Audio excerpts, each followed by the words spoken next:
పరలోకమందున్న మా కన్న తండ్రి, మీ ఘనమైన ఉన్నతమైన మహోన్నతమైన నామమునకు వందనములు, స్తుతులు, స్తోత్రములు, కృతజ్ఞతాస్తుతులు చెల్లించుకుంటున్నాము తండ్రి. తండ్రి, ఉదయకాల సమయంలో ప్రభావ మీ సన్నిధిలో మమ్మల్ని ఆయన సమకూర్చి ఆయన చేరదీసి ఆయన కూర్చుండబెట్టిన విధానాన్ని బట్టి మీకు స్తోత్రములు తండ్రి. మీ పిల్లలమైన మేము మీ వాక్యమును ధ్యానించి ఆ ప్రకారంగా జీవించుటకు మాకు సహాయించండి. చెప్పబోతున్న నాకు మీ పరిశుద్ధాత్మ సహాయం నిండుగా అనుగ్రహించండి.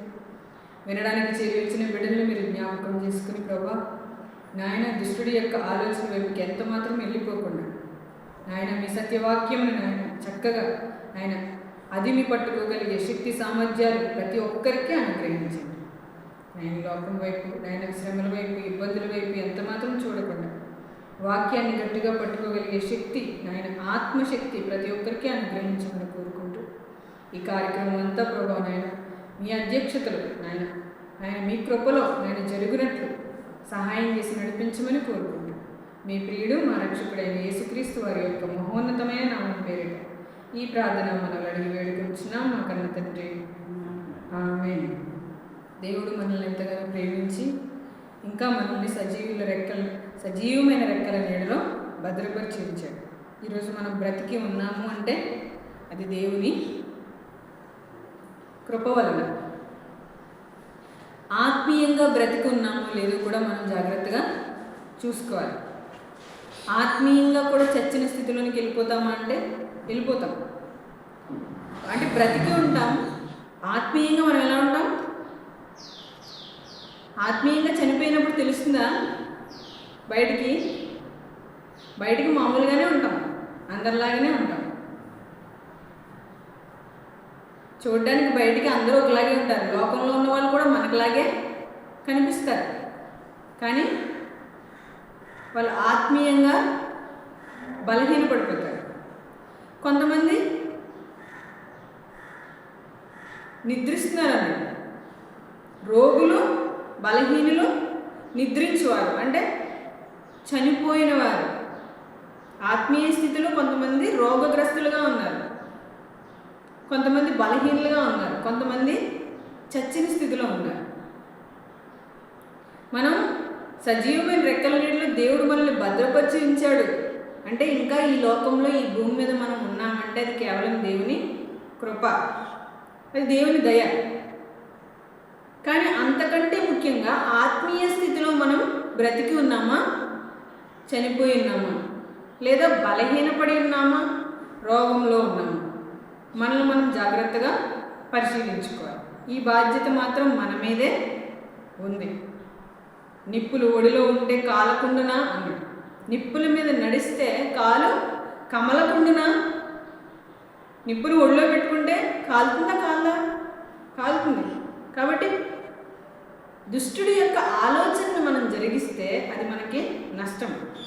దేవుని యొక్క ఆలోచనను మనం జరిగిస్తే అది మనకి మేలు. దేవుని యందు భయభక్తులు కలిగి మనం ఉండాలి తప్ప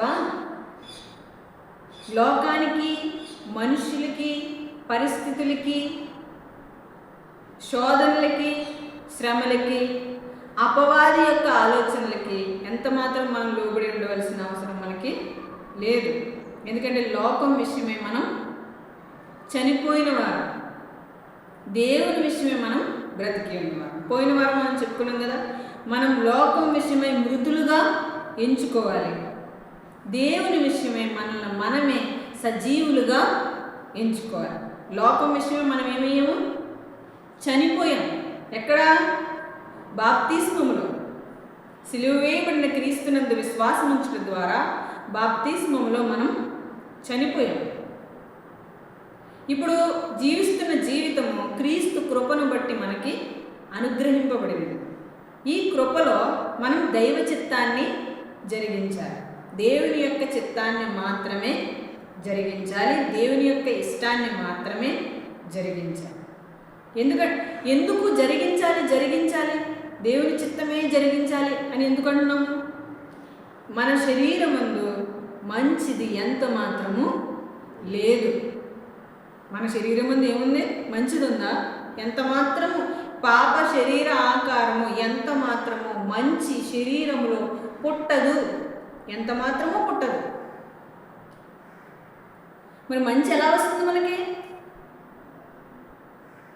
యేసుక్రీస్తు ప్రభు వారి యొక్క శిలువ యాగం ద్వారానే, ఆ రక్తంలో మన పాపములు కడుగుకొనుట ద్వారానే మనకేమొచ్చింది?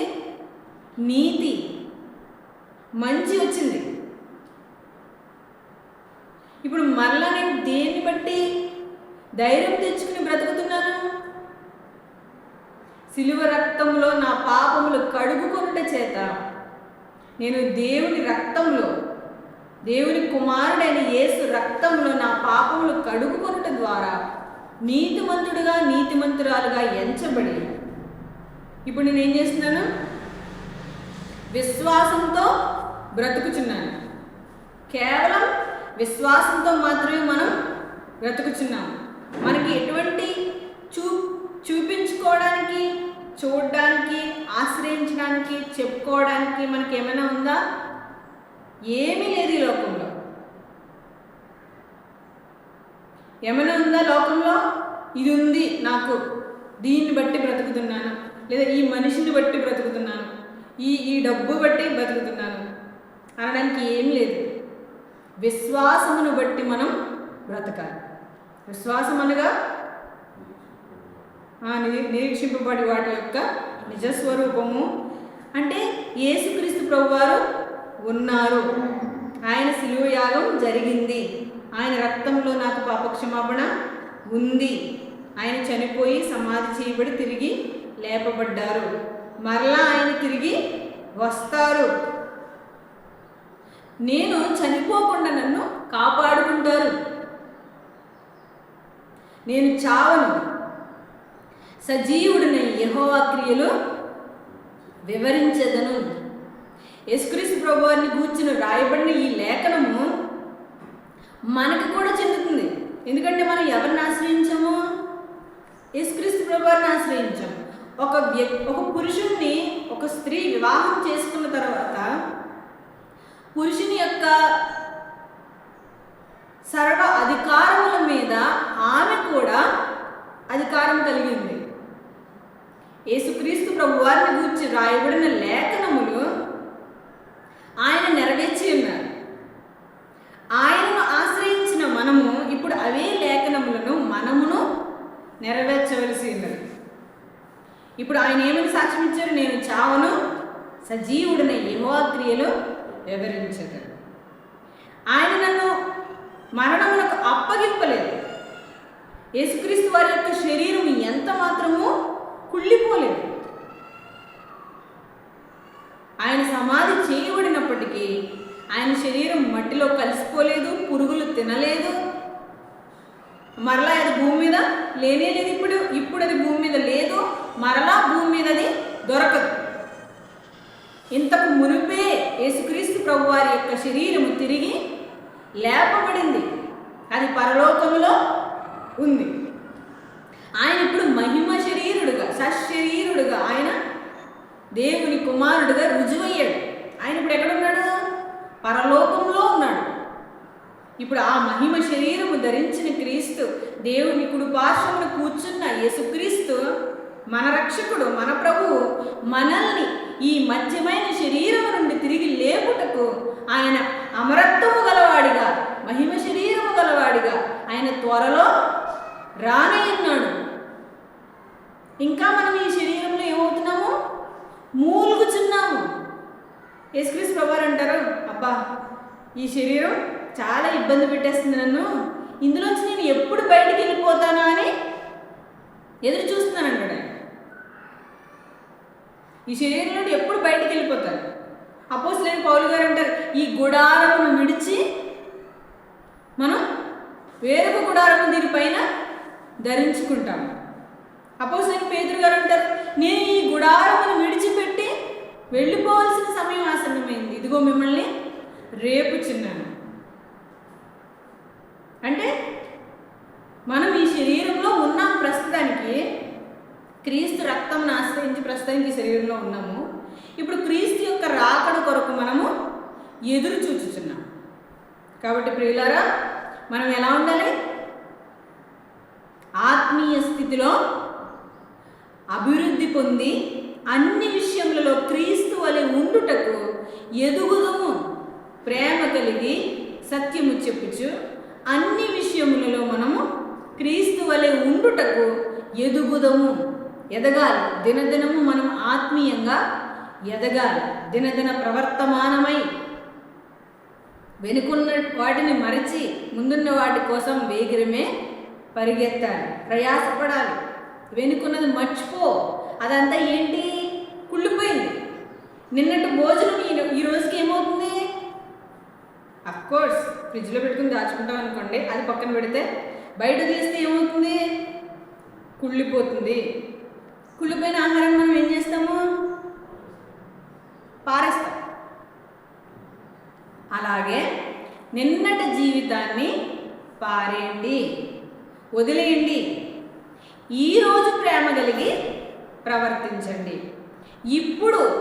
ఇప్పుడు క్రీస్తు యేసునందున్న వారికి ఏ శిక్షా విధి లేదు. ఇప్పుడు నువ్వు ఎలా ప్రవర్తిస్తున్నావు అన్నదే ప్రాముఖ్యమైనది. ఇప్పుడు నువ్వు క్రీస్తు కోసం బ్రతుకుతున్నావా లేదా? ఇప్పుడు నువ్వు క్రీస్తు కొరకు సువార్త ప్రకటిస్తున్నావా లేదా? ఇప్పుడు నువ్వు వాక్యానుసారంగా బ్రతుకుతున్నావా లేదా? గతము మనల్ని విడువదు. అది మనల్ని ఎప్పుడు కూడా వేలు పెట్టి వెక్కిరిస్తూనే ఉంటుంది. కానీ క్రీస్తు రక్తంలో మనకేముంది? పాపక్షమాపణ ఉంది. మార్టిన్ లూథర్ గారు దేవుని కోసం బ్రతుకుతున్న సమయాల్లో, ఆయన సత్యవాక్యాన్ని తెలుసుకున్న సమయంలో, ఆ దినముల్లో ఉన్న దొంగ బోధకులు, దొంగ ప్రవక్తలు అలాంటి వాళ్ళని ఎదురిస్తూ వాళ్ళు తప్పు చేశారని వేలెత్తి చూపిస్తున్నప్పుడు వాళ్ళు కిక్కురు మనలేకపోయారు అన్నమాట. అయితే అతని శరీరం అతన్ని ఏం చేస్తుందంటే, అపవాది శరీరాన్ని ఆస్పదం చేసుకుని వచ్చి, నువ్వు తప్పులు చేయలేదా, నువ్వు పెద్ద ఏ తప్పు చేయనట్టు చూపించుకుంటున్నావు నిన్ను, నువ్వు తప్పులు చేయలేదా అని చెప్పి మార్టిన్ లూథర్ గారి తప్పులు గోడ మీద రాస్తుందంట. ఏంటి? నువ్వు ఈ తప్పు చేసావు, ఈ తప్పు చేసావు, ఈ తప్పు చేసావు అని చిట్టా అంతా గోడ మీద రాస్తున్నప్పుడు ఆయన అలా నిర్గాంతపోయి అలా చూస్తున్నాడు. ఆయన వాక్యాన్ని బట్టి తప్పు చేసిన వారిని నేను ప్రశ్నిస్తున్నాను, కానీ ఇతనిలో నుండే, అంటే ఇతని మనసాక్షి ఏమైపోయింది? పాపానికి చోటిచ్చి ప్రశ్నిస్తుంది. ఇతని తప్పులు ఒకదానితో ఒకదాని తర్వాత ఒకటి చూపిస్తుంటే, ఇతను నిర్గాంతపోయి చూస్తుంటే ఒక సిర, ఎర్రని ఒక సిర ఆ పైన ఆ గోడ మీద లైన్గా రాస్తుంటే ఆ సిర వచ్చి దాని మీద అలా పడిపోయినట్టు, ఆ ఎర్రని ఆ సిరాలో అవన్నీ కనబడకుండా మూసేసినట్టు ఆ రక్తం అతనికి కనిపించింది. అవును కదా? యేసు రక్తం మన ప్రతి పాపాన్ని కడిగి వేసింది, తుడిచి వేసింది. లేదా దేవుని యొక్క ప్రేమ మన పాపములను కప్పివేసింది. అప్పుడేమవుతుంది? శుభ్రమవుతుంది. యేసు రక్తంలో మన పాపములు కడిగి వేసినప్పుడు మనకేమవుతుంది? పవిత్రపరచబడుతుంది, శుభ్రపరచబడుతుంది. అప్పుడు అది కొత్తది. ఇప్పుడు అది ఏంటది? కొత్తది. ఒక పేపర్, వైట్ పేపర్ ఉంది, దాని మీద మనం చిందరవందరగా చెత్త అంతా రాసేసాము, అదంతా కూడా చిరాకైపోయింది. ఇప్పుడు ఎరేజర్ వచ్చి ఏం చేసింది? ఆ పెన్సిల్తో రాసినవన్నీ కూడా తుడిచేసింది. పేపర్ మళ్ళీ ఎలా అయిపోయింది? కొత్తదిగా అయిపోయింది. ఇప్పుడు ఏం రాస్తున్నాం అన్నదే ఇంపార్టెంట్. దేవుడు ఎప్పుడు కూడా మన హృదయాన్ని శుభ్రపరిచి మనకే ఇస్తున్నాడు. మళ్ళీ మనం ఏం చేస్తున్నాం? మళ్ళీ మనం ఏం రాస్తున్నాం? మళ్ళీ మనం ఏం మాట్లాడుతున్నాం? మళ్ళీ మనం ఏం వింటున్నాం? మళ్ళీ మనం ఏం చూస్తున్నాం? పవిత్రపరచబడిన హృదయాన్ని మరలా పిచ్చిగిర్లు పెడితే ఏమవుతుంది? పేపర్ చిరిగిపోద్ది. మళ్ళీ పెట్టి మళ్ళీ చెరిపి, మళ్ళీ పెట్టి మళ్ళీ చెరిపి, అంటే దాన్ని ఎలా సద్వినియోగపరచుకోవాలో మనకి తెలియాలి.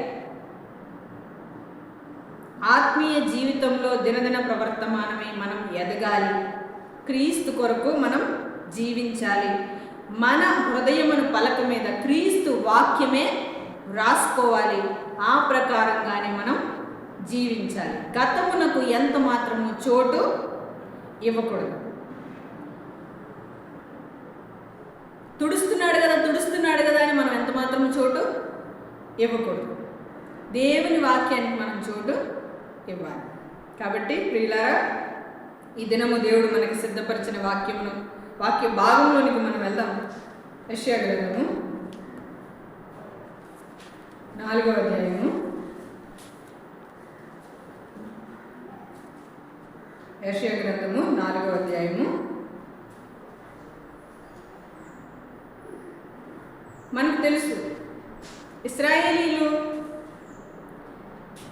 దేవుడు వాళ్ళని సొంత జనాంగంగా చేసుకుని, తన పిల్లలుగా చేసుకుని, వారికి కొన్ని ఆజ్ఞలు ఇచ్చి, నియమాలు ఇచ్చి, వారిని ఒక మంచి దేశంలో నివసింపజేసి, వారికి ఆశీర్వాదాలు ఇచ్చి, వారికి ఒక మంచి జీవితాన్ని ఇచ్చి నిలబెట్టుకున్నాడు దేవుడు. వాళ్ళు ఏం చేశారు? మరలా వారి జీవితంలో తప్పిపోతూ వచ్చారు. అయితే దేవుడు వాళ్ళని చెరకప్పగిచ్చేస్తారన్నాడు. ఇశ్రాయేల్ జీవితంలో జరిగిన సంఘటన ఇది. ఇశ్రాయేలీలు అనగా నేడుంది కదా ఇశ్రాయేల్ దేశం. అదే అక్కడ యూదులుగా, బెన్యామీనీలుగా, తర్వాత రుబేనీలుగా వీళ్ళందరూ ఉన్నారు కదా. వీళ్ళందరూ కూడా ఇప్పుడు యూదులది ఎక్కువ హై స్టాండర్డ్. యూదులు ఇప్పటికీ మన కళ్ళ ముందు ఉన్న ఇశ్రాయేల్ దేశం ఇప్పటికీ ప్రపంచంలో ఒక దేశంగా ఉంది. అక్కడి ప్రజల యొక్క ఆలోచన సరళి, వాళ్ళ పద్ధతులు, వాళ్ళ అలవాట్లు ఇప్పటికీ మన కళ్ళ ముందు ఉన్నాయి. వాళ్ళను గూర్చే, వాళ్ళ యొక్క పూర్వీకులను గూర్చే బైబిల్ గ్రంథం చెబుతుంది. వాళ్ళ పూర్వీకులు ఏం చేశారంటే, ఇశ్రాయేలీలుగా ఉన్న ప్రజలు ఆదియందు దేవుడు మనుషుల్ని సృజించిన తర్వాత ఈ ఇశ్రాయేలీల యొక్క జీవితాన్ని ఎలా, మనిషి యొక్క పుట్టుక ఎలా జరిగింది, వాళ్ళ నడవడిక ఎలా ఉంది, వాళ్ళ ప్రవర్తన ఎలా ఉంది, నేటి వరకు ప్రపంచం ఎలా కొనసాగుతుంది అనే విషయాల్ని దేవుడు బైబిల్ గ్రంథంలో పదిలపరిచాడు. ఈ గ్రంథంలో ఇశ్రాయేలు గురించి దేవుడు మాట్లాడుతూ, వాళ్ళని నా సొంత బిడ్డలుగా నేను చేరదీసుకుని వాళ్ళకు కొన్ని నియమ నిబంధనలు ఏర్పాటు చేసి దానిలో వాళ్ళని ఉంచి వాళ్ళకి అన్నీ ఇచ్చినప్పుడు వాళ్ళు నన్ను కాదని బయటికి వెళ్ళి పాపం చేశారు. దేవుడిచ్చిన ఆజ్ఞల్లో ఏముంది? ఆశీర్వాదం ఉంది. అంటే వాళ్ళకి కావాల్సినవన్నీ కూడా వాళ్ళు పొందుకోవాలంటే వాళ్ళు ఆ ఆజ్ఞల ప్రకారం జీవించాలి. ధర్మశాస్త్రంలో ఉన్న ఆజ్ఞల ప్రకారం వారు జీవించినప్పుడు వాళ్ళకి ఏమొస్తుంది? ఉన్న దేశము, తినడానికి మంచి ఆహారము, వారికి మంచి కుటుంబాలు, మంచి పిల్లలు, అందరికంటే గొప్ప పేరు, అన్ని స్థితులు కూడా వాళ్ళకి ఉన్నాయి. వాళ్ళు ఒక జ్ఞానవంతులుగా, ప్రపంచానికి ఒక దిక్సూచిగా, ఒక మార్గదర్శకత్వంగా వాళ్ళు మారుతారు అని దేవుడు వాళ్ళకి సెలవిచ్చాడు. ఒక మంచి నియమ నిబంధనలు వారికి ఏర్పాటు చేసి అందులో ఉంచాడు. ఇప్పటికీ మీరు చూడండి, యూదులకు ఉన్న తెలివితేటలు ఎవ్వరికీ ఉండదు. వాళ్ళకి దేవుడు జ్ఞానాన్ని ఇచ్చి డబ్బు సంపాదించుకోవడానికి వాళ్ళకి ఏమి ఇచ్చాడు? దేవుడు జ్ఞానాన్ని ఇచ్చాడు. మీ కష్టార్జితం నేను ఆశీర్వదిస్తానన్నాడు. ఆ జ్ఞానం ఎంత గొప్ప జ్ఞానం అంటే, ఇప్పటికీ మీరు చూడండి, సంవత్సరానికి మనకి 12 నెలలే ఉంటాయి. మనం ఫోన్ రీఛార్జ్ చేసుకుంటాం కదా. ఫోన్ రీఛార్జ్ చేసుకున్నప్పుడు నెలకి 200 అనుకోండి, సంవత్సరానికి ఎంత అవుతుంది? 2400. కానీ మనం ఎప్పుడైనా సరే రీఛార్జ్ చేయించుకున్నప్పుడు 28 రోజులకే వాళ్ళు ఇస్తారు.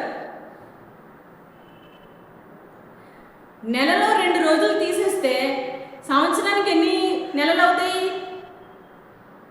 ఒక నెలలో 2 రోజులు తీసేస్తే సంవత్సరానికి ఎన్ని నెలలు అవుతాయి? మిగిలిన నెలలో ఆ 2 రోజులు, మిగిలిన 2 రోజులు లెక్క పెడితే ఏమవుతుంది? 24 రోజులు అవుతుంది. అది ఒక్కటి మళ్ళీ ప్రత్యేకంగా ఒక నెల అవుతుంది. అందరికీ సంవత్సరానికి 12 నెలలే. యూదులకి దానికి అధిపతులు వాళ్ళకి మాత్రం ఎన్ని నెలలు లెక్క వస్తున్నాయి? 13 నెలలు లెక్క వస్తున్నాయి. అంటే డబ్బు సంపాదించడంలో వాళ్ళు ఎంత జ్ఞానవంతులో మనకే తెలియాలి. చాలా తెలివైన వాళ్ళు, చాలా జ్ఞానవంతులు. డబ్బు సంపాదన, డబ్బు ఎలా సంపాదించాలి, మనుషుల్ని ఎలా ప్రేమించాలి, బీదల్ని ఎలా చేరదీసుకోవాలి, మంచి ఆహారాన్ని ఎలా పండించుకోవాలి, ఇవన్నీ కూడా జరగాలంటే మీరు నా మాట వినాలి.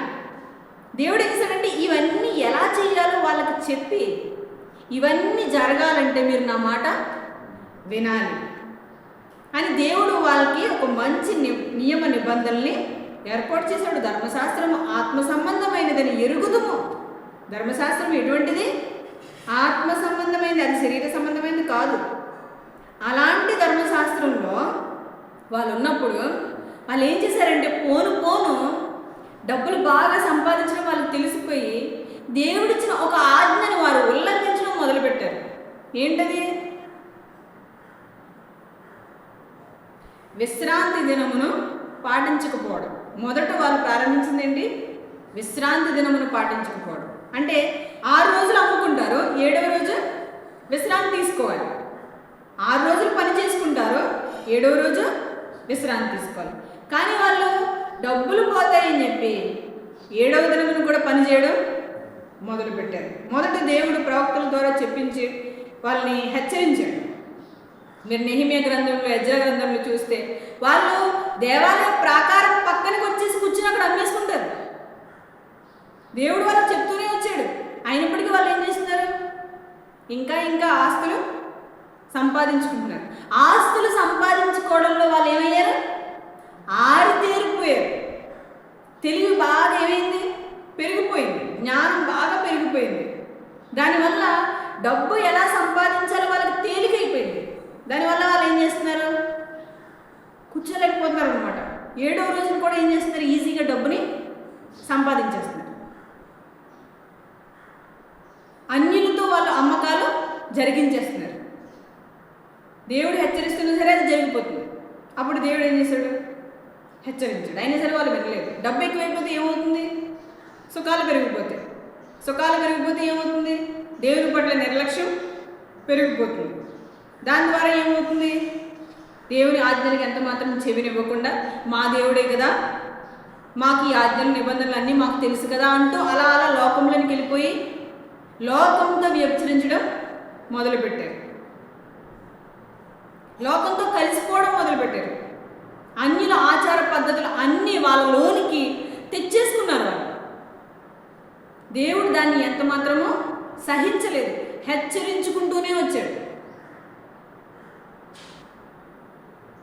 అయినప్పటికీ వాళ్ళు ఏం చేశారు? ప్రవక్తల్ని చంపుకుంటూ వచ్చారు. కానీ శేషించిన ప్రజలు కొంతమంది ఉన్నారు. అందరూ చెడిపోయారా? చెడిపోలేదు. ఇశ్రాయేలీలు ఇప్పుడు భక్తులు లేరా? మనం చెప్పుకుంటున్న దావీదు గారు కానీ, దానియేలు గారు కానీ, నోహు గారు కానీ, ఇప్పుడు వీళ్ళందరూ, నోహు గారు ధర్మశాస్త్రానికి బయట ఉన్నవారు, ధర్మశాస్త్రంలో మనం చెప్పుకున్న భక్తులు నెహెమ్యా గారు, ఎజ్రా గారు, వీళ్ళందరూ కూడా ఎవరు?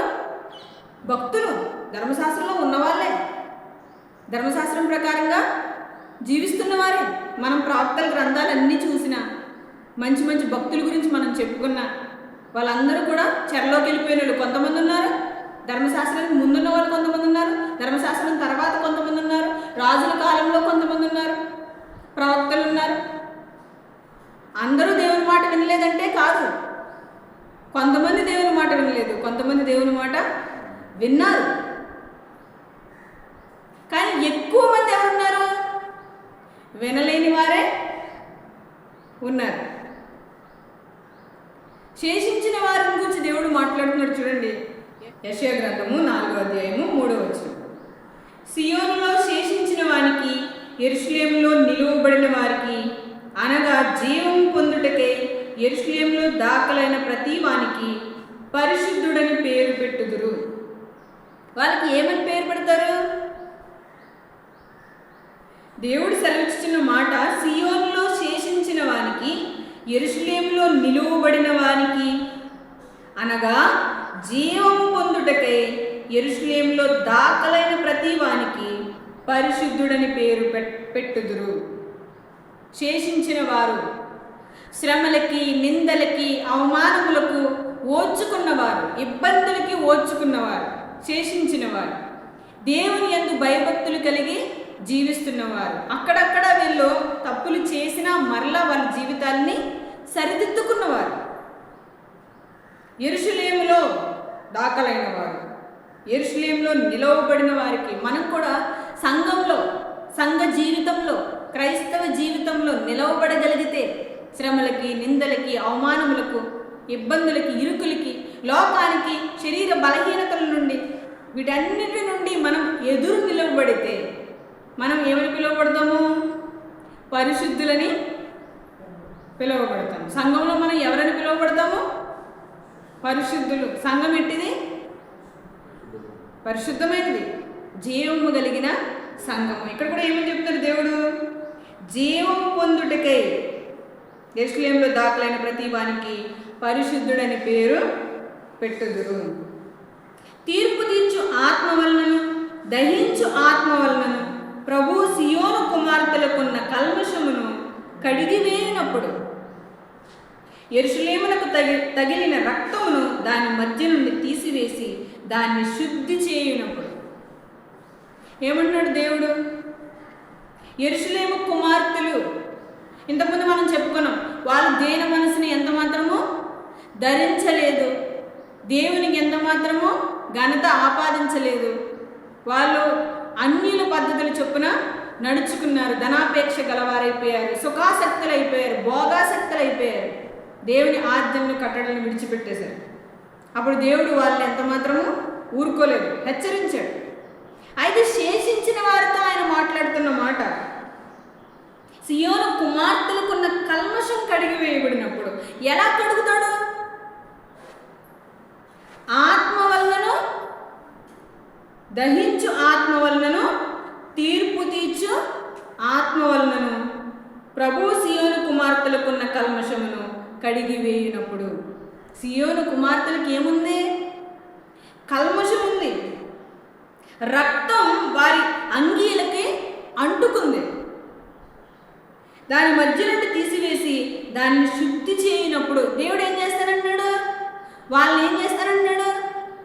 శుద్ధి చేస్తాను, తీర్పు తీర్చు ఆత్మచేతను, దహించు ఆత్మచేతను, వారిని కల్మషం నుండి కడిగి వేసి ఆ రక్తంలో నుండి దాన్ని తీసివేసి దాన్ని శుద్ధి చేసినప్పుడు సియోను కొండలలోని ప్రతి నివాస స్థలము మీదను, దాని ఉత్సవ సంఘముల మీదను పగలు మేఘ దోమములను, రాత్రి అగ్ని జ్వాలా ప్రకాశమును యెహోవా కలుగజేయును. మహిమ అంతటి మీద వితానముండును.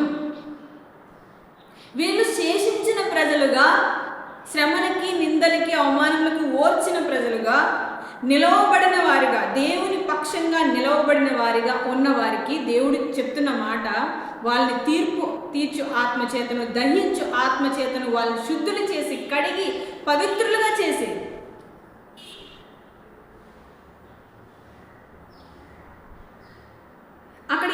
అప్పుడు ఎలా ఉంటారు వాళ్ళు? సియోను కొండలోని శుద్ధి చేసినప్పుడు సియోను కొండలోని ప్రతి నివాస స్థలము మీదను, దాని ఉత్సవ సంఘముల మీదను పగలు మేఘధూమములను, రాత్రి అగ్నిజ్వాలా ప్రకాశమును యెహోవా కలుగజేయును.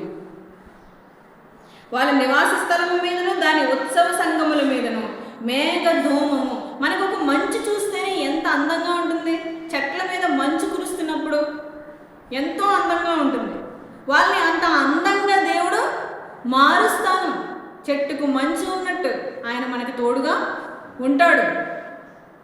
నివాస స్థలముగాను, దాని నివాస స్థలము మీద దాని ఉత్సవ సంఘముల మీదను పగలు మేఘ దోమములను, రాత్రి అగ్ని జ్వాలా ప్రకాశమును యెహోవా కలుగజేయును.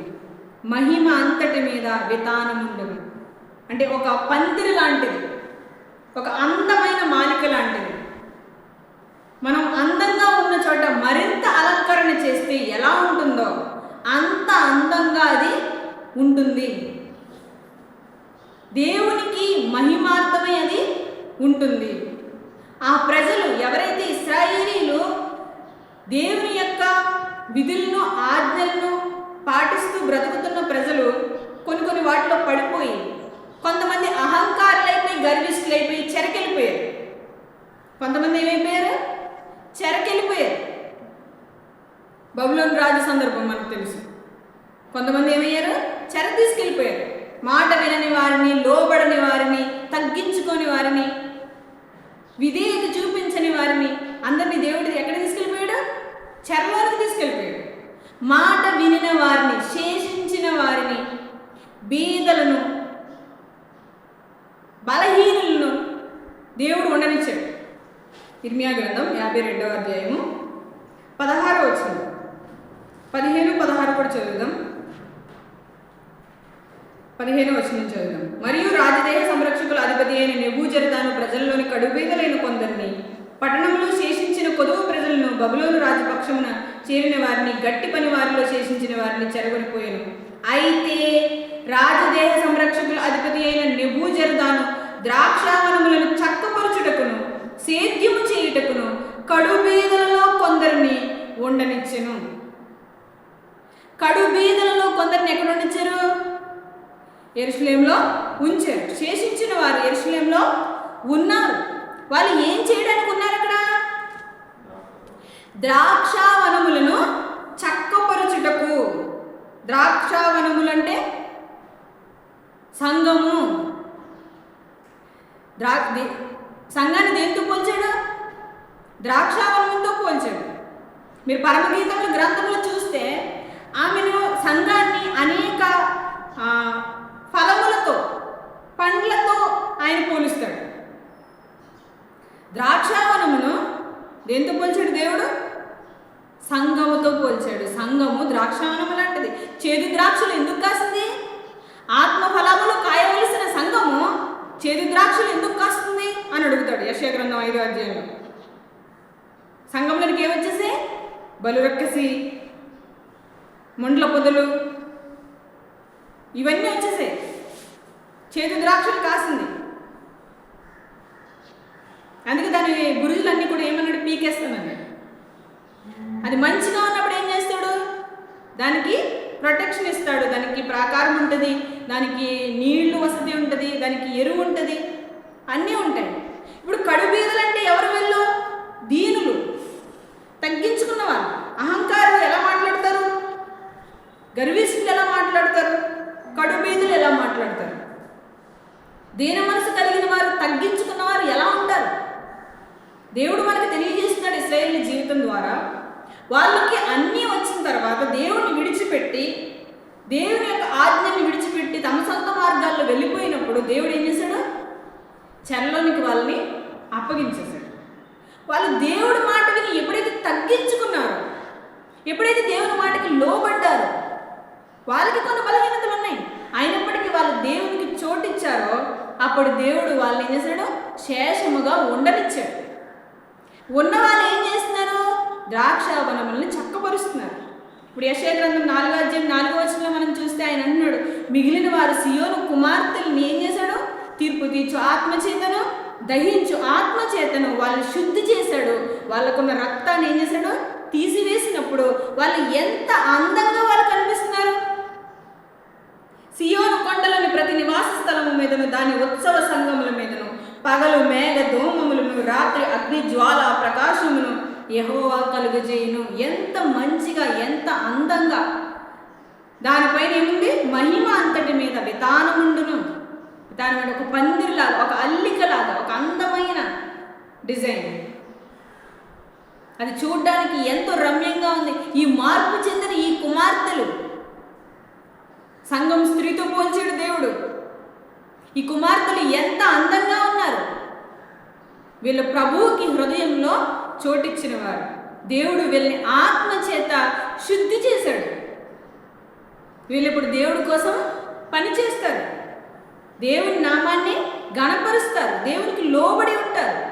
కడుబీదలంటే ఎలా ఉంటారు? దీన మనస్సు కలిగి ఉంటారు, లోబడి ఉంటారు, మాట వింటారు, చెప్పిన పని చేస్తారు. ఎందుకు చెప్పారో గ్రహిస్తారు.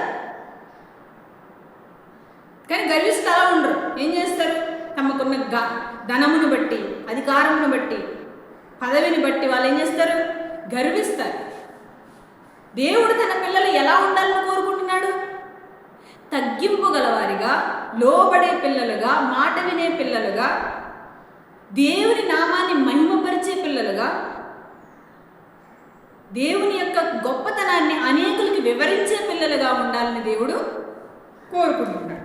అయితే ఇప్పుడు ఏమైంది? సంఘంలోనికి అబద్ధ బోధ వచ్చేసింది. సంఘంలోనికి ఏమొచ్చేసింది? అబద్ధ బోధ వచ్చేసింది. యోధా పత్రిక 3వ వచనం చూద్దాం.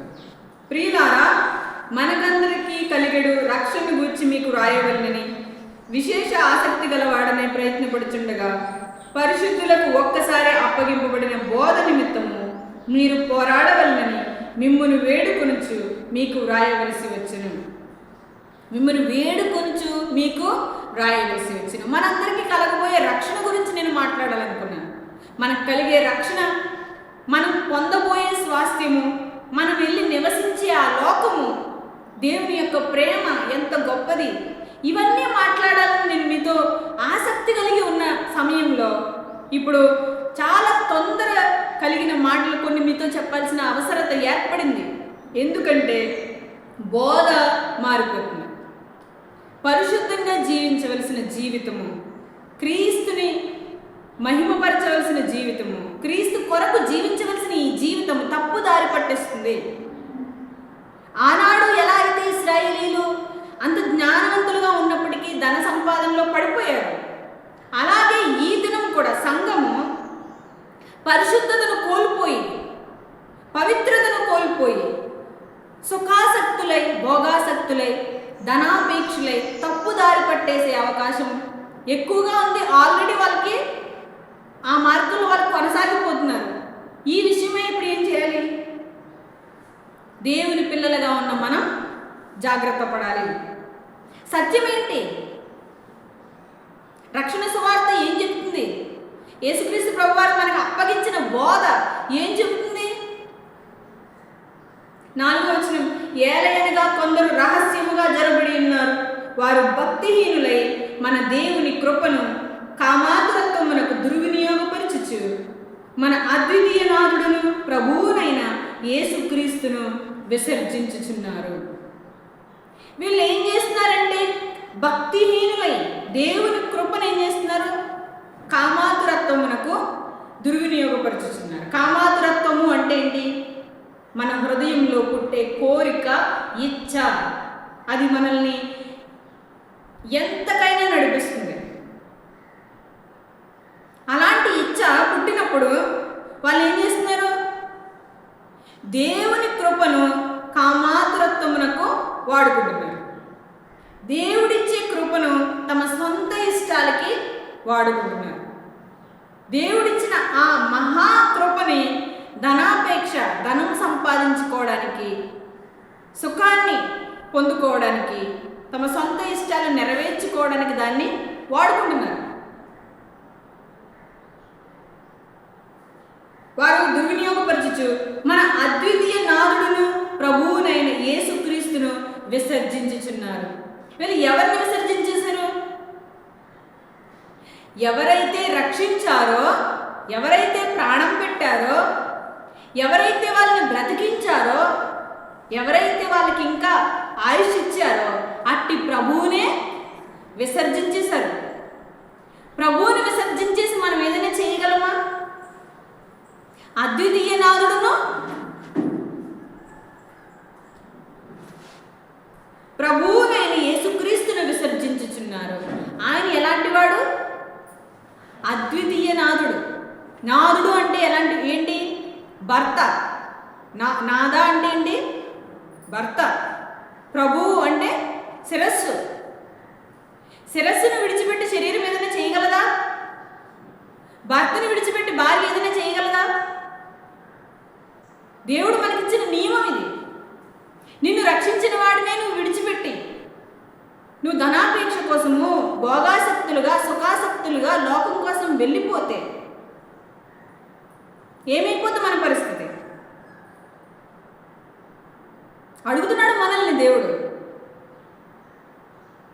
మనల్ని మనమే విమర్శించుకోవాలి, ప్రశ్నించుకోవాలి. ఏలయనగా కొందరు రహస్యముగా చొరబడి ఉన్నారు, వారు భక్తిహీనులై మన దేవుని కృపను కామాతురత్వమునకు దుర్వినియోగపరచుచు. దేవుని కృపను తమ సొంత ఇష్టాలకి వాడుకుంటున్నారు. దేవుడిచ్చిన ప్రకృతిని అంతా అనుభవించేశారు, దేవుడిచ్చిన ఆనందాన్ని అంతా వాళ్ళు అనుభవించేశారు, దేవుడిచ్చిన ఈ కుటుంబ జీవితాన్ని అనుభవిస్తున్నారు, దేవుడిచ్చిన జ్ఞానాన్ని అనుభవిస్తున్నారు, తమ కష్టార్జితాన్ని తమ ఇష్టం వచ్చినట్టుగా అనుభవిస్తున్నారు. కానీ దేవుణ్ణి విడిచిపెట్టేశారు.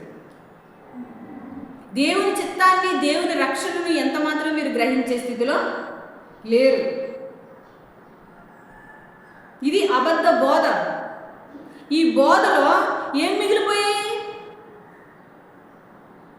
ధనాపేక్ష మిగిలిపోతుంది. ఆ కింద మాట చూడండి, ఈ తీర్పు పొందుటకు వారు పూర్వమందే సూచించబడిన వారు.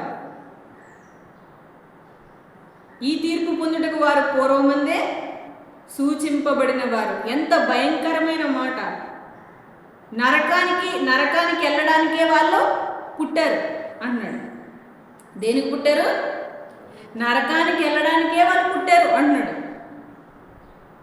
అంటే యేసుక్రీస్తుని విడిచిపెట్టి మనం వెళ్ళిపోతే, యేసుక్రీస్తు మనకిచ్చిన ఆజ్ఞని విడిచిపెట్టి మనకిష్టం వచ్చినట్టు కామాతురత్వం అంటే మన సొంత ఇష్టాన్ని నెరవేర్చుకోవడానికి మనం వెళ్ళిపోతే, మనం భక్తిహీనులమై పాపానికి లోబడిపోయి నరకాగ్ని గుండానికి మనం జారిపోతాము.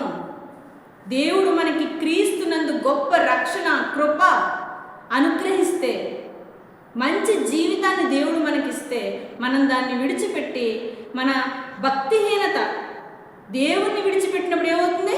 భక్తిహీనత వచ్చేస్తుంది. దేవుడిలో ఉన్నాము అనుకుంటాం, కానీ భక్తిలో మనం ఎంత మాత్రము ఉండము. అలాంటి స్థితిలో జారిపోయి వాళ్ళు ఎలా వెళ్ళిపోయారు? ధనాపేక్షలోనికి వెళ్ళిపోయారు. దేవుడు వద్దంటున్నా సరే, దేవుడు ఆపుతున్నా సరే, దేవుడు అనేక పరిస్థితుల ద్వారా తెలియజేస్తున్నా సరే వాళ్ళు ఏం చేస్తున్నారు? వెళ్ళిపోతున్నారు. ధనాపేక్ష కోసం వెళ్ళిపోతున్నారు.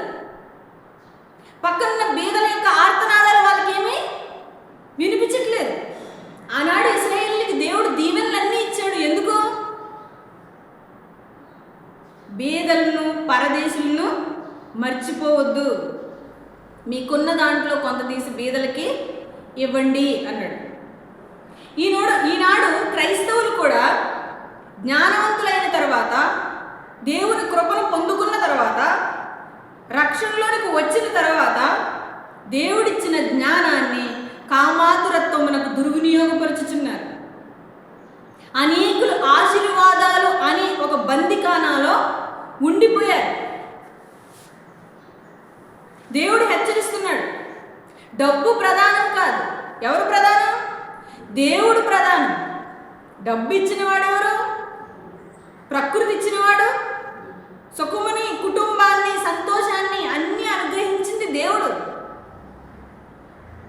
వాళ్ళు దేవుని విడిచిపెట్టి సుఖాసక్తులై భక్తిహీనులై కామాతురత్వమునకు దుర్వినియోగపరచుచు. ఈ పత్రికల కింద బిలాము గురించి, బిలాము తప్పుత్రోవలు వెళ్ళిపోయింది, వారు కయ్యూరు నడిచిన మార్గంలో నడిచిరి, పరశరీరానుసారులైపోయారు, దేవుని నమ్మకుండా అరణ్యంలో చనిపోయారు. వీళ్ళందరూ ఆ కిందంతా కూడా భక్తిహీనుల గురించే ఉంటుంది. వాళ్ళందరూ కూడా క్రీస్తుని విడిచిపెట్టేశారు. అద్వితీయ నాథుడును ప్రభువునైన యేసుక్రీస్తుని విసర్జించుచున్నారు. అంటే రక్షణ ఇచ్చి నిలబెట్టింది ఎవరు? యేసుక్రీస్తు. ఇప్పుడు మన భర్త మనకేమైనారు? శిరస్సు అన్నారు. నా భర్త నాకేమైనారు? శిరస్సు అన్నారు. ఇప్పుడు భర్త దగ్గర నుంచి ఆజ్ఞలు వస్తాయి, దాన్ని భార్య జరిగించాలి. భర్త భార్యని ప్రేమించాలి, భార్య భర్తకి లోబడి ఉండాలి. అదేవిధంగా సంఘము క్రీస్తు యొక్క భార్య, యేసుక్రీస్తు భార్య. సంఘంలో ఉన్న పురుషులైనా, స్త్రీలైనా, పిల్లలైనా అందరూ, సంఘం అంతా కూడా ఎవరికి లోబడి ఉండాలి? యేసుక్రీస్తు ప్రభు వారికి లోబడి ఉండాలి. యేసుక్రీస్తు ప్రభు వారు ఏది చెబితే దాన్ని చెయ్యాలి. యేసుక్రీస్తు ప్రభు వారు ఏది చెయ్యొద్దంటే దాన్ని చెయ్యకూడదు. కానీ ఇప్పుడు వీళ్ళు ఏం చేశారు? యేసుక్రీస్తు ప్రభువారిని, అద్వితీయ నాథుడు, రక్తం కార్చి ప్రాణం పెట్టి సర్వస్వాన్ని దారపోసిన నాథుడినే విడిచిపెట్టేసి దేని వెనక వెళ్ళిపోతున్నారు ఇప్పుడు? ఆశీర్వాదాల వెనక, డబ్బు వెనక, అధికారాల వెనక, రాజకీయాల వెనక, వాటి వెనక పరుగులు పెడుతున్నారు. అందుకే దేవుడు మనకి ఏం తెలియజేస్తున్నాడు? ఇదిగో రక్షణ గురించి మీకు రాయాలనుకున్నాను.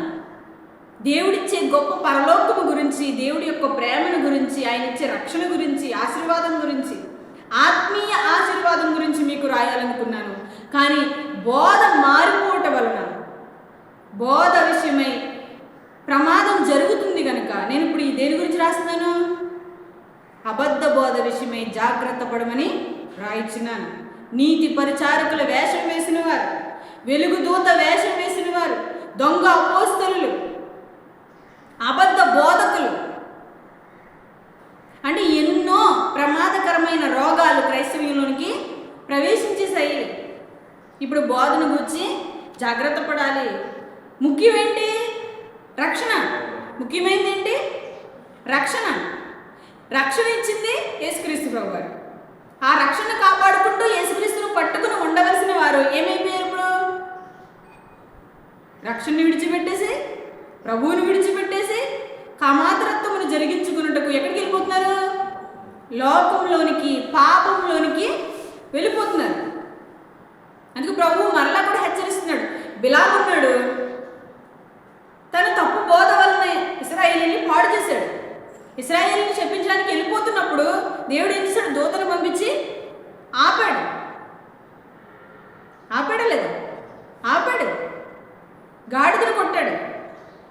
అయినా సరే బిలాంకి ఏమవుతలేదు, గ్రహించట్లేదు, వెళ్ళిపోతున్నాడు అంతే పొలంని. అప్పుడు ఒక్కడు కొట్టాడు గాడిదని, పడ్డాడు కిందకి. ఇప్పుడు గాడిదకి నోరు వచ్చేసి ఏమంటుంది?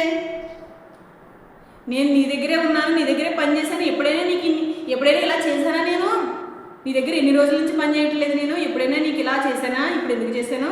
దోత ఉంది అక్కడ, దేవుడు హెచ్చరిస్తున్నాడని గాడిద వచ్చి బుద్ధి చెప్తేనే కానీ బిలాంకి తెలియలేదు.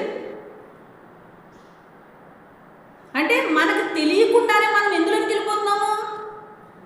శరీర కోరికల్లోనికి, లోకంలోనికి, పాపంలోనికి, అనగా ఆశీర్వాదాలు అని ఒక కట్టడిలోనికి మనం వెళ్ళిపోతున్నాము. ఆత్మల రక్షణ అనే గొప్ప విషయాన్ని మనం మర్చిపోతున్నాము. రక్షణ లేకపోతే, పాపక్షమాపణ లేకపోతే మనుషులు నశించిపోతారు, నరకాగ్ని గుండం పాలైపోతారు అనే భయం మనకు ఎంత మాత్రం లేకుండా ఈ ఆశీర్వాదాల చుట్టూ తిరుగుతూ, వాటిని కాపాడుకుంటూ, వాటి కోసమే ప్రయాసపడుతూ, వాటి కోసం సంఘంలోనికి ఎన్నో రాజకీయాలు, ఎంతో కుళ్ళు, ఎంతో కుతంత్రం ఎక్కడికి ప్రవేశించేసింది?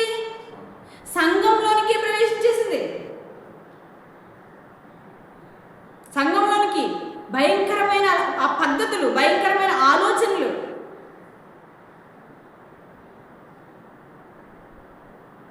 దేవుడు అన్నాడు జాగ్రత్త పడండి. ఎందుకంటే అది ఏ మార్గము? అది ఏ మార్గము? పాప సంబంధమైన మార్గము, విశాల మార్గము. అది నరకాగ్ని గుండానికి తీసుకెళ్ళిపోతుంది. యేసుక్రీస్తు ప్రభువారి యొక్క మార్గము అది విశాల మార్గము కాదు, అది ఇరుకైన మార్గం, అది కరుకైన మార్గం. అది సుఖవంతమైంది, ప్రశాంతమైంది కానే కాదు. అది ఆత్మ సంబంధమైంది, దేవుని యొక్క చిత్తానుసారంగా నడవవలసింది, ప్రవర్తించవలసింది, దేవుని వాక్యానుసారంగా మనం నడుచుకోవలసింది. అట్టి మార్గాన్ని విడిచిపెట్టేసి నేటి క్రైస్తవులు ఎందులోకి వెళ్ళిపోతున్నారు? దొంగ బోధలోనికి, శరీర కోరికల్లోనికి, ఆశీర్వాదాలు అని ఒక మాయలోనికి చిక్కుపడిపోతున్నారు. దేవుణ్ణి విడిచిపెట్టి వెళ్ళిపోవద్దు. దేవుణ్ణి విడిచిపెడితే ఏమవుతుంది? దేవుణ్ణి విడిచిపెడితే ఏమవుతుంది? ఆత్మ మనలో ఉండదు, ఆత్మ నడిపింపు ఉండదు. ఏం కోల్పోతాం అప్పుడు? పరలోక ప్రయాణం కోల్పోతాం. దేవుడిచ్చే ఈ గొప్పదైన రక్షణ మార్గము ఎక్కడ నడిపిస్తుంది? పరలోకానికి నడిపిస్తుంది. కానీ ఈ ఆశీర్వాదాల చుట్టూ మనం తిరిగినప్పుడు ఈ రక్షణ మార్గాన్ని మనం విడిచిపెట్టేసి మనం ఏమవుతున్నాము? విశాల మార్గంలోనికి మనం వెళ్ళిపోతున్నాం. నాశనం పొంచింది, నాశనం, నరకాగ్ని. అక్కడ ఉన్న వాళ్ళందరూ ఏమైపోతారు? నశించిపోతారు. కాబట్టి విశాల మార్గంలోనికి మనం ఎంత మాత్రము వెళ్ళకూడదు. అవసరమైతే ఆశీర్వాదాలనైనా మనం విడిచిపెట్టాలి, కానీ రక్షణగా మనం ఎంత మాత్రం విడిచిపెట్టకూడదు. ఎందుకంటే ఆత్మ మనల్ని విడిచిపెట్టి వెళ్ళిపోతుంది. ఆత్మ మనల్ని విడిచిపెట్టి వెళ్ళిపోతే మనం పరలోకానికి చేరుకోలేము. యోహాను గారు రాసిన మొదటి పత్రిక 4వ అధ్యాయము 2వ వచనం. యేసుక్రీస్తు శరీరధారి అయి వచ్చినని ఏ ఆత్మ ఒప్పుకొనునో అది దేవుని సంబంధమైనది. ఏ ఆత్మ యేసును ఒప్పుకొనదో అది దేవుని సంబంధమైనది కాదు. దీనిని బట్టి ఏ దేవుని ఆత్మను మీరు ఎరుగుదురు. క్రీస్తు విరోధి ఆత్మ వచ్చునని మీరు వినిన సంగతి ఇదే. ఇదివరకే అది లోకంలో ఉన్నది. ఏ ఆత్మ యేసుక్రీస్తు శరీరధారి అయి వచ్చినని ఏ ఆత్మ ఒప్పుకుంటుందో అది దేవుని సంబంధమైనది. యేసుక్రీస్తు ప్రభువారు ఈ లోకానికి శరీరధారిగా వచ్చి ఉన్నాడు. ఆయన యెరూషలేము అనే పట్టణంలో ఆయన సువార్త ప్రకటించి ఉన్నాడు. ఆయన ఆ గొల్గొతా పర్వతం మీద ఆయన సిలువ వేయబడ్డాడు. ఆయన దీన కన్య గర్భమును పుట్టి 33.5 సంవత్సరములు ఈ లోకంలో జీవించి 30 సంవత్సరాల తల్లిదండ్రులకి లోబడి ఉండి 3.5 సంవత్సరంలో ఆయన భూమి మీద సేవ జరిగించాడు. ఆయన కుంటి వాళ్ళకి కాళ్ళు ఇచ్చాడు, కళ్ళు లేని వాళ్ళకి కళ్ళు ఇచ్చాడు, చెవిటి వారికి చెవులు తెరిచాడు, మూగవారికి నోరు ఇచ్చాడు, ఓచ కాలు గల వారికి కాలు ఇచ్చాడు. ఆయన కుష్టి వారిని, గుడ్డి వారిని ఎంతోమందిని ఆయన బాగు చేశాడు, స్వస్థపరిచాడు. శిష్యుల్ని ఆయన ప్రేమించాడు, శిష్యుల్ని తయారు చేశాడు, శిష్యుల్ని ప్రేమించాడు, శిష్యుల పాదములు కడిగాడు, తన్ను తాను శిష్యుల కొరకు తగ్గించుకున్నాడు. ఆయన ధర్మశాస్త్రానికి, కొత్త నిబంధనకి మధ్యవర్తిగా నిలిచాడు. ఈ ధర్మశాస్త్రంలో ఇరుక్కుపోయి, ఈ ఆశీర్వాదాల్లో ఇరుక్కుపోయి, శరీర బలహీనతలు ఇరుక్కుపోయిన వారందరినీ ఆయన శిలువ రక్తము చేత సంధి చేసి ఆయన కొత్త నిబంధన మార్గంలోనికి ప్రజల్ని నడిపించాడు. తన ప్రాణాన్ని తృణప్రాయంగా తన సహోదరుల కోసం వదిలేసుకున్నాడు. అద్వితీయ సత్యనాథుడు, అద్వితీయ దేవుడును ప్రభువునైన యేసుక్రీస్తుని విసర్జించవచ్చా? ఇంత గొప్ప ప్రభువుని మనం నమ్ముకున్న తర్వాత ప్రభు యొక్క రక్షణను నిర్లక్ష్యం చేసి ఆశీర్వాదాల కోసం మనం వెంపర్లాడి లోకంలోనికి వెళ్ళిపోతే ఆత్మలు నశించిపోతాయి. ఆత్మలు రక్షింపబడుటకు ఆశీర్వాదాలను వదులుకోరా? ఆశీర్వాదాల్లోనే చిక్కుకుపోతే ఇతరుల ఆత్మలు నశించిపోవడం మాత్రమే కాకుండా ఎవరైతే ఆశీర్వాదాలను ఆశ్రయించారో వారి ఆత్మలు కూడా నశించిపోతాయి. జాగ్రత్త పడాలి. ఇప్పుడే మనం ఆత్మల రక్షణార్థమై ఆశీర్వాదాలని వదులుకోవాలి. దేవుని తట్టు మనం తిరగాలి. కానీ ఎంత భయం వాళ్ళని చుట్టుముడుతుందంటే, ఈ ఆశీర్వాదాల యొక్క ఈ మాయలో, ఈ సుడిగుండంలో చిక్కుకుపోయిన వారికి ఉన్న భయం అంతా ఇంత భయం కాదు. ఇదే యోహాను గారు రాసిన పత్రికలో, ఇదే 4వ అధ్యాయంలో 18వ వచనంలో ఉంటుంది. ప్రేమలో ఏముండదు? భయం ఉండదు. యోహాను గారు రాసిన అదే మొదటి పత్రిక, అదే 4వ అధ్యాయం 18వ వచనం. ప్రేమలో భయం ఉండదు. ఏముండదు? ప్రేమలో భయం ఉండదు. భయం ఉండదు అంటే భయాలు రెండు ఉంటాయి. ఇశ్రాయేలుతో దేవుడు మాట్లాడుతూ, నీకు వేశ్యకున్నంత ధైర్యం ఉంది, నీకు భయం లేదన్నాడు దేవుడు. వేశ్యకి భయమా? రాత్రి పగలు ఎక్కడ తిరిగినా భయమే ఉంటుంది. వేశ్యకి భయమే ఉండదు. కానీ మన భయం అలాంటిది కాదు. పాప మార్గంలోనికి వెళ్ళిపోకుండా మన జీవితాన్ని కాపాడుకునే భయం. ప్రేమలో భయం ఉండదంటే పాపాన్ని గూర్చిన భయం ఎంత మాత్రమో మనకి ఉండదు. మనం దేవుణ్ణి విడిచిపెట్టి లేదా ఆజ్ఞల్ని విడిచిపెట్టి సొంత మార్గాల్లో వెళ్ళిపోయి నచ్చినట్టు తిరిగేవాడికి కూడా ఏముండదు? భయం ఉండదు. మనం అలాంటి స్థితిలో మనం ఉండకూడదు. మనం ఏ స్థితిలో ఉండాలి? దేవుని యొక్క ప్రేమ మనలో నివసించినప్పుడు మనకి భయం ఎంత మాత్రము ఉండదు. సమాధాన స్థితి మనలో ఉంటుంది. ఈ భయం మనకి దేవుని యందు భయభక్తులు కలిగి ఉండమన్నాడు. ఈ భయం మనకు ఉండాలి.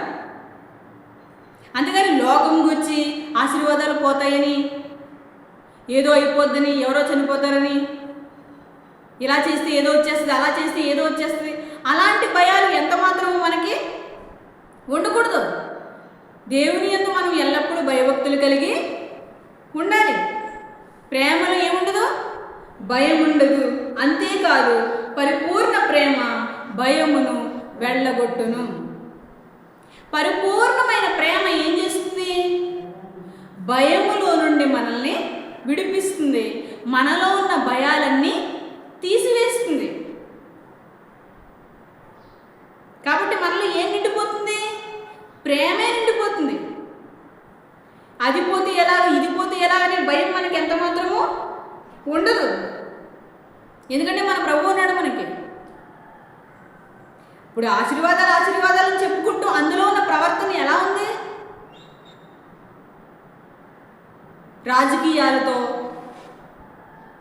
సొంత ఇష్టాలతో, సొంత ఆలోచనలతో, కుట్రలతో, కుతంత్రాలతో నిండిపోయింది. దేవుడు మనకి ఏమని సెలవిస్తున్నారు? అసలు మన దేవుడు ఎట్టివాడు? మనం నమ్ముకున్న దేవుడు ఎట్టివాడో నమ్ముకున్న బిడ్డలు కూడా అట్టివారుగానే ఉండాలి. మనం నమ్ముకున్న దేవుడేమో దీనుడు, సాత్వికుడు. యేసుక్రీస్తు ప్రభువారు ఎలాంటి వారు?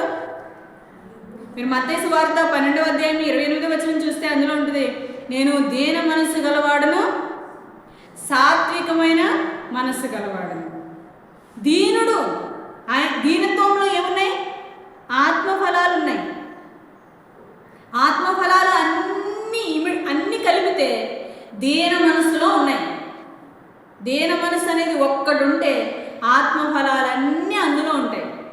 ప్రేమ, సంతోషము, సమాధానము, దీర్ఘశాంతము, దయాళుత్వము, ఆశానిగ్రహము, విశ్వాసము, మంచితనము, ఇవన్నీ ఎందులో ఉన్నాయి? దీన మనస్సులో ఉన్నాయి. మరి సాత్వికం అంటే ఏంటి? సాత్వికం అంటే మోషే గారు దేవుని ఇల్లంతటిలో సాత్వికమైన వాడు, నమ్మకమైన వాడు. అతను సాత్వికుడు. ఏం చేశాడు అతనంటే, ఇశ్రాయేలు చేసిన ప్రతి తప్పు తన మీద వేసుకుని, వాళ్ళని దేవుడు తీసేస్తానంటే, ప్రభువా వాళ్ళని తీయొద్దు, నన్ను, నా పేరు జీవగ్రంథంలో నుండి తీసి అని దేవునితో మాట్లాడి, దేవుని ప్రజల పక్షంగా మాట్లాడి, దేవుని పిల్లల యొక్క తప్పుల్ని తన మీద వేసుకునేంత సాత్వికుడు, సాత్వికమైన మనసు గలవాడు. ఇశ్రాయేలు చేసిన తప్పులు వారి మీద మోపకు, వాళ్ళని ఏం చెయ్యకు, నీ నామానికి అవమానం కలుగుతుంది. వాళ్ళు చేసిన తప్పులని నా మీద వేసుకుని నీ జీవ గ్రంథంలో నుండి నా పేరు తీసివేయి. వాళ్ళని ఏం చెయ్యకు. గొర్రెల వంటి వీరేమి చేశారు? వీళ్ళని క్షమించు. దావీదు గారు కూడా అంటారు, గొర్రెల వంటి వీరేం చేశారు? తప్పు చేసింది నేను కదా. గొర్రెల వంటి వీరేం చేశారు? వీళ్ళని క్షమించు అని దేవుణ్ణి వేడుకున్నాడు. అపోస్తలుడైన పౌలు గారు కూడా, ఇదిగో నా స్వజనులను రక్షించుటకు నేను శాపగ్రస్తుడిగా ఉండకూడదు. యూదులు రక్షింపబడినట్లు, ఇశ్రాయేలీయులు రక్షింపబడినట్లు, నా స్వజనులు రక్షింపబడినట్లు నా పరిచర్యను అంతకంతకు గొప్ప చేస్తున్నాను. నేనైనా శాపగ్రస్తుడిని అవుతాను వాళ్ళని దేవుని యొద్దకి చేర్చడానికి. ఎంత సాత్వికులు! మనం నమ్ముకున్న దేవుడి యొక్క భక్తులు, దేవుడు మనం నమ్ముకున్న క్రీస్తు ఎంతో సాత్వికుడు. ఆయన మన కొరకు తన ప్రాణాన్ని పెట్టినవాడు. ఆయన నమ్ముకున్న భక్తులు కూడా అట్టివారే, సాత్వికులు. ఇతరుల రక్షణ కోసం తమను తామే వ్యయపరుచుకునేవారు. తమకున్నదంతా పెట్టేవారు, తమకున్నదంతా ఇచ్చేవారు. మనం అనగలమా? ప్రభువా ఒక సహోదరుని రక్షించడానికి నన్ను నరకంలో వేసి అని మనం అనగలమా? నా భర్తను రక్షించడానికి నన్ను నరకంలో వేసి, నా పిల్లల్ని రక్షించడానికి నరకంలో వేసి, నా సంఘాన్ని రక్షించడానికి నన్ను నరకంలో వేసి, నన్నన్నా నరకంలో వేయి, కానీ నా పిల్లల్ని, నీ పిల్లల్ని, వీళ్ళందరినీ కూడా నువ్వు కాపాడు నాయనా అని అడుగుతామా మనం? కనీసం నోటితో కూడా రాదు మనకి. కానీ వాళ్ళు ఏమంటున్నారు? ప్రభువా వీళ్ళని రక్షించడానికి నా పేరు జీవగ్రంథంలో నుండి తీసే. ఇట్టి దీన మనస్సు ఇట్టి సాత్వికమైన మనస్సు ఎవరికి ఉండాలి? ఇప్పుడు క్రైస్తవులందరికీ ఉండాలి. క్రైస్తవులందరికీ ఏముంది? ఇప్పుడు ఆశీర్వాదాలు పిచ్చింది. రక్షణ లేని వాడికి రక్షణ లేదనే బాధ ఎంత మాత్రమో లేదు. దేవుని కృపలో బ్రతకాలి, కృప చాలు నాకు, కృప చాలు నాకు అనట్లేదు. అపోస్తలుడైన పౌలు గారు ఏమన్నారు? ప్రభువా నీ కృప నాకు చాలు. చాలినంత కృప ఆయన మనకి అనుగ్రహించుచున్నాడు. ప్రభువే చెప్పాను, నీకు నా కృప చాలును. దేవుడు మనకి ఈవులను అనుగ్రహించాడు. యేసుక్రీస్తుని నమ్ముకున్న వారికి ఆశీర్వాదాలు లేవా? ఉన్నాయి. ఎఫెసీయులకు రాసిన పత్రిక 4వ అధ్యాయం 8వ వచనం.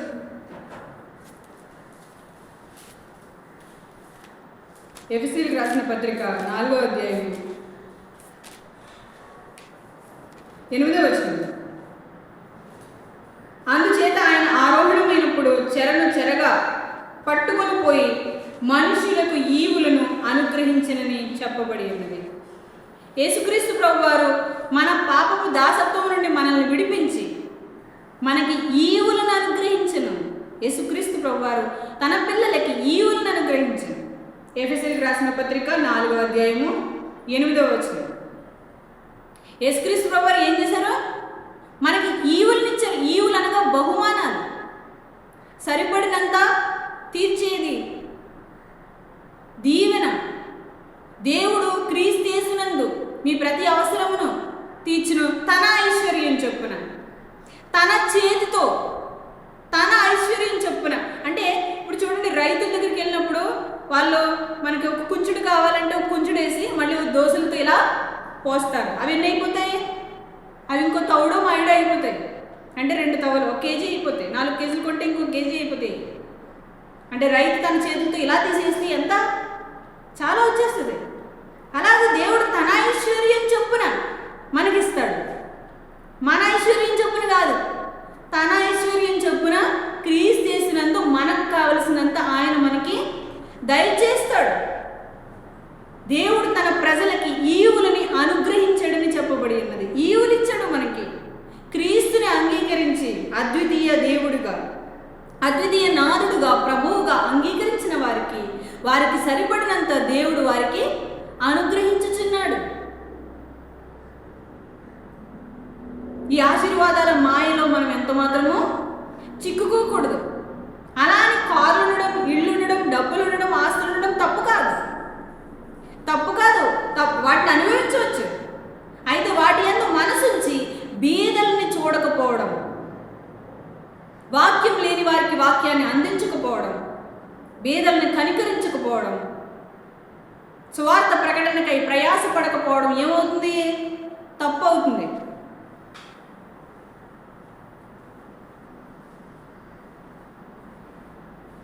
ఆశీర్వాదాల్లో చిక్కుకుపోయి, ఆశీర్వాదాల యొక్క మాయలో చిక్కుకుపోయి క్రీస్తుని వదిలేసుకుంటున్నారు.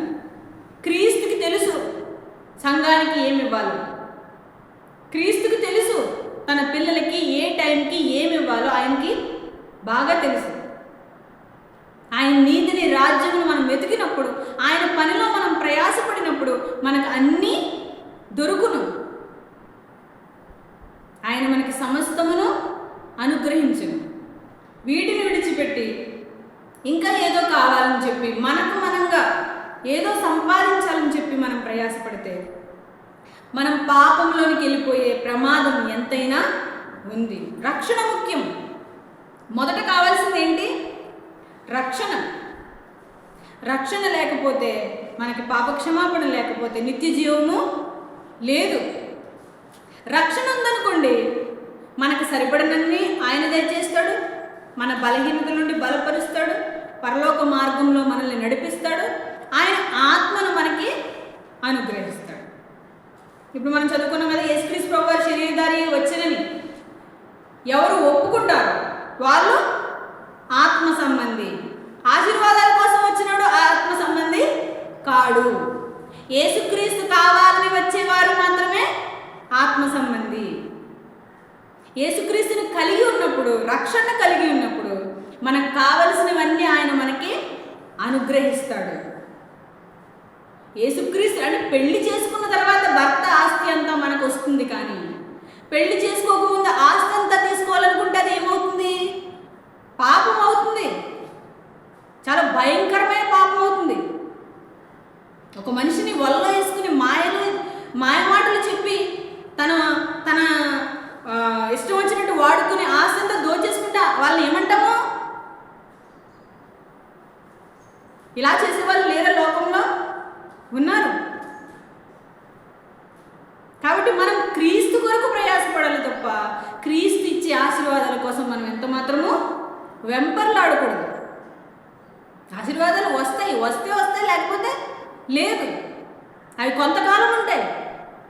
కానీ ఈరోజు మనం ప్రాణం పోతే మనం ఏమైపోతాము? ఏనాటి కీడు ఆనాటికి చాలును, ఏనాటికి సరిపడా ఆనాడు దేవుడు మనకి అనుగ్రహిస్తాడు. లోక సంబంధులు జీవించినట్టు మనం జీవించకూడదు. ప్రభు ఇచ్చిన కృపలోనే మనం జీవించాలి. ప్రతి పరీక్షలోనూ మనం నెగ్గాలి. ప్రతి పరీక్షలోనూ మనం విజయాన్ని సాధించాలి. శేషించిన ప్రజలు పరిశుద్ధులుగా పిలువబడ్డారు. వాళ్ళు తీర్పు తీర్చు ఆత్మతోనూ దహించు ఆత్మతోనూ శుద్ధులయ్యారు. వారి అంగీలు రక్తముతో ఉన్న వారి అంగీలు దేవుడు ఏం చేశాడు? ఆత్మతో శుద్ధి చేశాడు. ఇప్పుడు వాళ్ళు ఎంతో అందంగా అలంకరింపబడిన వారిగా మార్చబడ్డారు. వారు తగ్గించుకున్న ప్రజలు, దీన మనసు కలిగిన ప్రజలు. దేవుడు అట్టి వారికి ఇచ్చే కృప ఎంతో గొప్పది. కాబట్టి క్రైస్తవులుగా క్రీస్తును అంగీకరించిన వారిగా ఉన్నవారు ఆత్మల రక్షణార్థమై ప్రయాసపడాలి, కానీ ఆశీర్వాదాల కోసం ఎంత మాత్రము ప్రయాసపడకూడదు. మన సమస్త భయముల నుండి దేవుడు మనల్ని విడిపించును. ప్రేమ భయమును వెళ్ళగొట్టును. పరిపూర్ణమైన ప్రేమలో భయము ఉండదు.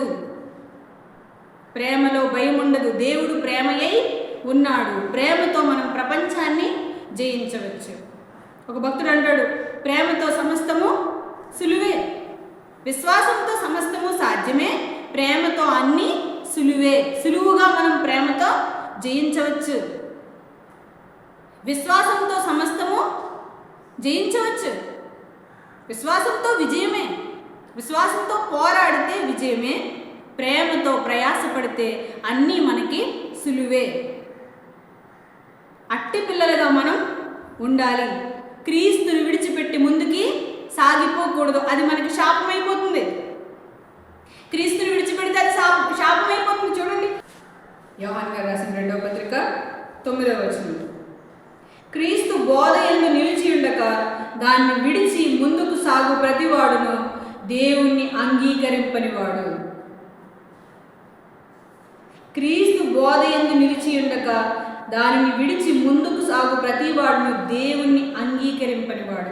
క్రీస్తుని విడిచిపెడితే, క్రీస్తు బోధను విడిచిపెడితే, దీన మనస్సును విడిచిపెడితే, సాత్వికమైన మనస్సును విడిచిపెడితే, ప్రేమను విడిచిపెడితే అది దేవుని సంబంధమైనది కాదు. ఎంత మాత్రమో కానే కాదు. ఆ బోధ యందు నిలిచి ఉండేవాడు తండ్రిని కుమారుణ్ణి అంగీకరించేవాడు కాదు. వాడు తండ్రిని కుమారుణ్ణి అంగీకరించేవాడు కాదు. క్రీస్తు బోధ యందు నిలిచి ఉండకపోతే అది నిజమైన బోధ కాదు. ఇప్పుడు భర్తని గౌరవించమని దేవుడిచ్చిన ఆజ్ఞ, భర్తని ప్రేమించమని, భర్తకు లోబడి ఉండమన్నది దేవుని ఆజ్ఞ. ఇప్పుడు భర్తనే మనం తప్పుడు దారిలోకి నడిపిస్తుంటే అదేమవుతుంది? పాపం అవుతుంది. లేదా భర్తను విడిచిపెట్టి మనం వెళ్ళిపోతుంటే అదేమవుతుంది? పాపం అవుతుంది. దేవుడిచ్చిన ఆజ్ఞ ఏంటి? మీ భర్తలకు లోబడి ఉండి, మీ బిడ్డలను ప్రేమించండి, మీ తల్లిదండ్రులను సన్మానించండి, సహోదరులను ప్రేమించండి, ఇరుగు పొరుగు వారిని ప్రేమించండి, నిన్ను వలె నీ పొరుగు వారిని ప్రేమించు. అందరికంటే గొప్పగా మొదట దేవుణ్ణి ప్రేమించు. ఆజ్ఞను విడిచిపెట్టి మనం చేసేది ఏదైనా చేద్దామని వెళ్ళిపోతే అదేమవుతుంది? పాపం అవుతుంది. ఆజ్ఞాతిక్రమమే పాపం. పాపం వల్ల వచ్చే జీతము మరణం. ఇప్పుడు మనం ఆజ్ఞను జాగ్రత్త కాపాడుకోవాలా వద్దా? కాపాడుకోవాలి. మొదట మనకు భర్తలకి లోబడి ఉండాలి, పిల్లల్ని ప్రేమించాలి, సహోదరులను ప్రేమించాలి, నిన్ను వలె నీ పొరుగువాడిని ప్రేమించాలి. ఎంత మాత్రం ప్రేమతోనే దేవుని ప్రేమించాలి, సహోదరుల్ని ప్రేమించాలి. బైబిల్ ఈ రెండే చెప్తుంది. బైబిల్ అంతా కలిపితే ఈ రెండు మాటలే మిగిలాయి. ఒకటి, దేవుణ్ణి ఆరాధించు. రెండు, నీ సహోదరుల్ని ప్రేమించు. నువ్వు ఇది చెప్పిన వాడిని విడిచిపెట్టి వెళ్ళిపోతే, ప్రేమించే భర్తని, పోషించే భర్తనే విడిచిపెట్టి వెళ్ళిపోతే అది పాపమే అవుతుంది. కాబట్టి అద్వితీయ నాథుడు ప్రభువు యేసుక్రీస్తు, శుద్ధి చేసిన వాడినే, రక్షించే వాడినే, రక్షణ మార్గం వేసిన వాడినే, పరలోకాన్ని స్వాస్థ్యంగా ఇచ్చేవాడినే మనం విడిచిపెట్టి వెళ్ళిపోతే, ఆశీర్వాదాల కోసం, తుచ్చమైన వాటి కోసం మనం వెళ్ళిపోతే, ఆత్మల రక్షణ కోసం మనం ప్రయాస పడకపోతే, గొప్పల కోసం, మెప్పుల కోసం మనుషుల ముందు కనపరుచుకున్నట్టుగా మనం వెళ్ళిపోతే అది పాపమే అవుతుంది. దేవుడు ఎంత మాత్రము దాన్ని సహించడు, మెచ్చడు, ఒప్పుకోడు. కాబట్టి ప్రియులారా, మనం జాగ్రత్త పడదాం, దేవునికి భయపడదాం, దేవుని ప్రేమలో నిలిచి ఉందాం, దేవుని కొరకు, దేవుని పక్షాన దేవుని పిల్లలుగా జీవిద్దాం, అనేకులకి మాదిరిగా ఉందాం. ఈ జీవితం ఎంతో అందమైనది. దేవుడు అంటాడు, మీ నివాస స్థలము, వారు సియోను యొక్క నివాస స్థలము మీద ఎలా ఉంటారు? పగలు మేఘ ధూమములుగాను, రాత్రి అగ్ని జ్వాల ప్రకాశములుగాను యెహోవా కలుగు చేయను. వాళ్ళని దేవుడు మారుస్తాడు. దాని మీద వితానముండును అన్నాడు. ఎలా ఉంటుంది దాని మీద వితానముండును. ఒక పందిరి, ఒక అల్లిక, ఒక మంచి అందమైన మాలికగా దాన్ని దేవుడు మారుస్తున్నాడు. మన జీవితాన్ని ఎంతో అందంగా దేవుడు మారుస్తాడు. మనం క్రీస్తుని ఘనపరిస్తే దేవుడు మనల్ని ఘనపరుస్తాడు. రక్షణ మనం పొందితే మొదట మనం పొందాల్సింది ఏంటి? రక్షణ.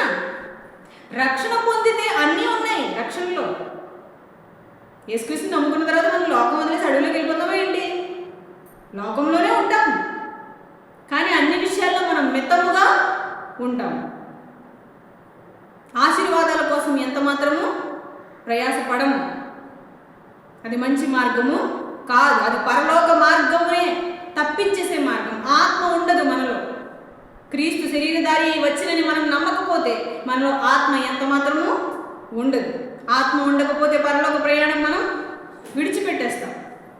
కాబట్టి మనం ఎంత మాత్రము ఆశీర్వాదాల్లోనికి వెళ్ళకూడదు. ఆత్మల రక్షణార్థమే మనం ఎంతైనా ప్రయాసపడవచ్చు. ఆశీర్వాదాల కోసం ప్రయాసపడకూడదు, కానీ ఆత్మల రక్షణార్థమే మనం ఎంతైనా ప్రయాసపడవచ్చు. మారు మనసు కలిగి, ప్రేమ కలిగి, సత్యము కలిగి అందరితో క్రీస్తుని గురించి వివరించే భాగ్యం మనకు రావాలి. నిన్న ఒక సహోదరు అంటుంది, ఎంతోమంది లోకంలో నశించిపోతున్నారు. క్రైస్తవుల మీద ద్వేషం పెంచుకుంటూ తమను తామే నాశనం చేసుకుంటున్నారు. జీవితాలు దుర్భరం అయిపోతున్నాయి, కుటుంబాలు నాశనం అయిపోతున్నాయి, చాలా బేదరికంలోకి వెళ్ళిపోతున్నారు. చాలా దేవుడిని విడిచిపెడితే మనం ఏమవుతాం? భారం ఇచ్చాడు, ఇంటింటికి వెళ్ళి చెప్దాం అనుకుంటున్నాను. చెప్పాలి,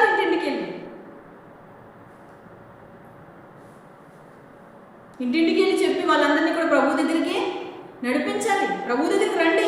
ప్రభు దగ్గరికి వచ్చినప్పుడు మీకు ఏమొస్తుంది? రక్షణ వస్తుంది, కృప వస్తుంది. ఈ మార్గంలో మనకి ఎంతో కృప, దేవుని యొక్క ఆనందం ఉంది. మనకు అంతకంటే గొప్పదైన పరలోకం ఉంది. ఉంటాయి, శ్రమలు ఉంటాయి, ఖచ్చితంగా శ్రమలు, ఇబ్బందులు ఉంటాయి. ఎంతోమంది క్రైస్తవం మీద వేలెత్తి చూపించే వాళ్ళు ఉన్నారు, తప్పు పట్టే వాళ్ళు ఉన్నారు. అయితే మనం ప్రభువును చూస్తూ ముందుకెళ్తే మనకి గొప్ప జీవితం ఉంది. శాశ్వతమైన లోకం మన కొరకు దేవుడు సిద్ధపరిచాడు. మనకి మహిమ శరీరం ఉంది.